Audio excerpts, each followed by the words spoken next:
हरे कृष्णा। आज हम आपको माता सबरी का जीवन परिचय सुनाते हैं। कैसे हमारी माता सबरी ने जो भगवान की भक्ति की है, बचपन से ही उनमें एक गुण था भगवान की भक्ति करने का, और भगवान की भक्ति करके स्वयं भगवान राम आए उनसे मिलने। आज हम उनकी कथा, पावन कथा सुनाते हैं हम आपको। माता सबरी का जीवन चरित्र है। एक बार माता सबरी का विवाह निश्चित हुआ। इनके पिता का नाम कोलभील था। जंगलों में एक रिवाज था कि वर जब ढूंढा जाता था तो बड़ा सूरवीर देखा जाता था, अच्छा निशाना शिकार पर मार सके। विवाह में 100 जीवों की बलि चढ़नी थी। इनका निश्चित हो चुका था विवाह माता सबरी का। तो ये भीलन जाति की थी, तो इनके यहाँ पे कुछ रिवाज होते हैं कि इनकी शादी में 100 जीवों की बलि चढ़नी थी।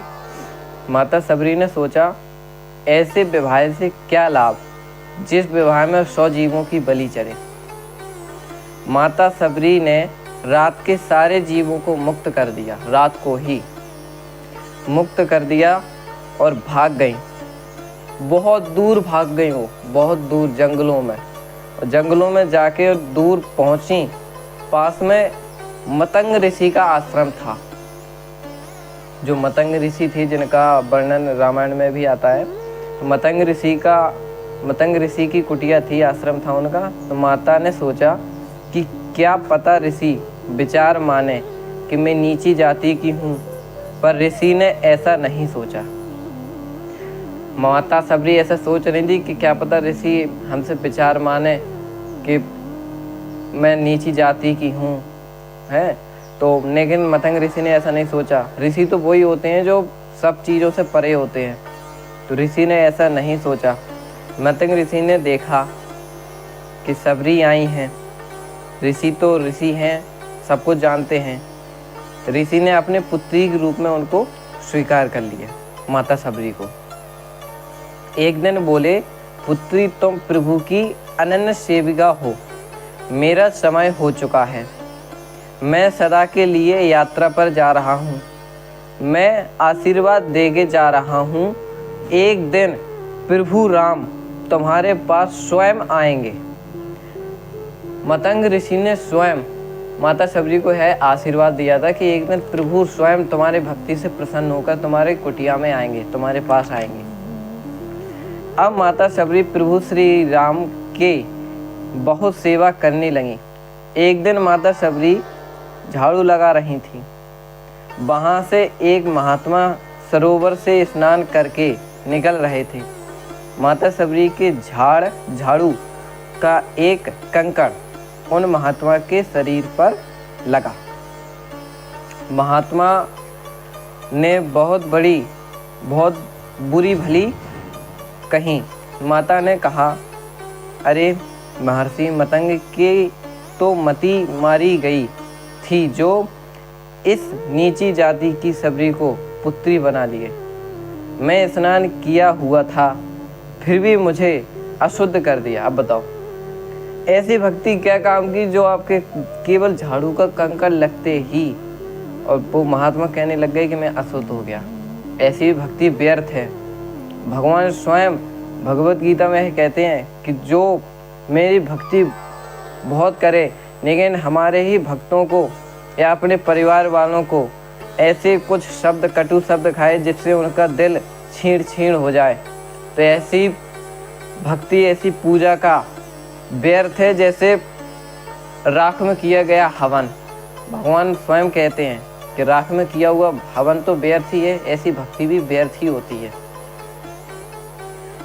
अब महात्मा वापस स्नान करने सरोवर में गए और जैसे ही सरोवर में स्पर्श किया, एक एक अंगुल के कीड़े हो गए सरोवर में। उन महात्मा ने दोबारा उस सरोवर को स्पर्श किया, एक एक अंगुल के कीड़े हो गए उस सरोवर में। यह माता सबरी के अपमान का कारण था। अब तो हाहाकार मच गई। आश्रम के आसपास एक ही सरोवर था, अब इसमें भी कीड़े पड़ गए। अब प्रभु श्री राम का सहारा है। माता सबरी को देश 10,000 वर्ष हो चुके थे। समझो, माता सबरी ने 10,000 वर्ष तपस्या की थी भगवान श्री राम को प्राप्त करने के लिए। इसमें लिखा है, मैंने जो रामायण में लिखा है ना, जो हमारे गुरुजी ने हमको सुनाया, वही मैं आपको इसमें अपने बुक में लिख के आपको बता रहा हूँ। माता सबरी को 10,000 वर्ष बीत चुके थे, बहुत बूढ़ी हो चुकी थीं। सभी महात्मा अपनी अपनी कह रहे थे। एक महात्मा फलाहारी थे जो कहते थे ओनली मैं फल खाता हूँ, भगवान राम सबसे पहले हमारे पास आएंगे, क्योंकि मैं फल के अलावा कुछ खाता नहीं हूँ। और एक महात्मा थे जो जलाहारी थे, जो ओनली जल पीते थे। उनको भी अभिमान था। महात्मा तो थे, कर्म भी करते थे, लेकिन अभिमान था। एक गुण रह जाता है हर किसी के अंदर, जिसके अंदर अभिमान रह गया ना, वो भगवान को बहुत देर में प्राप्त कर सकता है। एक महात्मा जलाहारी थे, ओनली जल पीते थे। वो कह रहे हैं कि मैं जल पीता हूँ, भगवान सबसे पहले हमारे पास आएंगे। एक महात्मा तो और ऊंचे नीचे निकले, वो बोलने लग गए कि मैं तो पयाहारी हूँ, पवनाहारी, मैं ओनली पवन को ग्रहण करता हूँ और कुछ खाता ही पीता नहीं हूँ, सबसे पहले भगवान राम हमारे पास आएंगे। अब ये सभी लोग अपनी अपनी बोल रहे थे, मेरे घर प्रभु पहले आएंगे, आदि आदि। पर प्रभु श्री राम आए तो पहले माता सबरी के पास आए। सभी महात्मा बोले, प्रभु यह तो नीच जाति की है, हम सभी महात्माओं के कुटिया में आप पहले नहीं आए, लेकिन आए तो आप इस नीची जाति की कुटिया में। यह सबरी के कुटिया में आए, प्रभु शांत रहे, कुछ नहीं बोले। महात्मा भी शांत हो गए। सभी महात्माओं ने प्रभु से अनुरोध किया, प्रभु हमारे सरोवर में कीड़े पड़ गए हैं, आप अपने चरण धुलवा लो, जल से चरण धुलवा लो। हम सभी उस सरोवर में आपके चरणामृत को डाल देंगे और उससे जो सरोवर की जो कीड़े एक एक अंगुल के पड़ चुके हैं वो नष्ट हो जाएंगे आपके चरणामृत से। प्रभु ने कहा ठीक है, धो लो, इसमें कोई बात नहीं। तो प्रभु ने अपने चरण धुलवा लिए। तो जो एक एक अंगुल के कीड़े थे ना, जो जैसे ही भगवान श्री राम के चरणामृत उसमें डाला संत महात्माओं ने, तो जो एक एक अंगुल के कीड़े थे वो 2-2 अंगुल के कीड़े हो गए, डबल हो गए, वो 2-2 अंगुल के कीड़े पड़ गए। महात्मा आश्चर्यचकित रह गए कि भगवान श्री राम के स्वयं जो श्री हरि के अवतार हैं, उनके चरणामृत डालते ही कीड़े घटे भी नहीं, मिटे भी नहीं, एक एक अंगुल की जगह 2-2 अंगुल के हो गए। आप समझो, जो भगवान श्री राम के जो अपने भगवान के भक्तों की जो निंदा करता है ना, उसको भगवान भी क्षमा नहीं करते। जो 2-2 अंगुल के कीड़े पड़ गए, सारे महात्मा परेशान होकर जाकर प्रभु से सारी बात बताई। प्रभु यह कैसा चमत्कार है। भगवान श्री राम बोले महात्माओं से, अरे अज्ञानी महात्माओं, आप माता सबरी की चरण रज ले जाओ, उसको सरोवर में डालो, तभी वह कीड़े मिटेंगे। महात्मा भी आश्चर्य हो गए। भगवान श्री राम बोले, आपने माता सबरी को बहुत भली बुरी कही है, हमसे कुछ छुपा तो है नहीं, मैंने सब देखा है कि आपने बहुत माता सबरी को सताया है, आप सभी ने भली बुरी कहकर।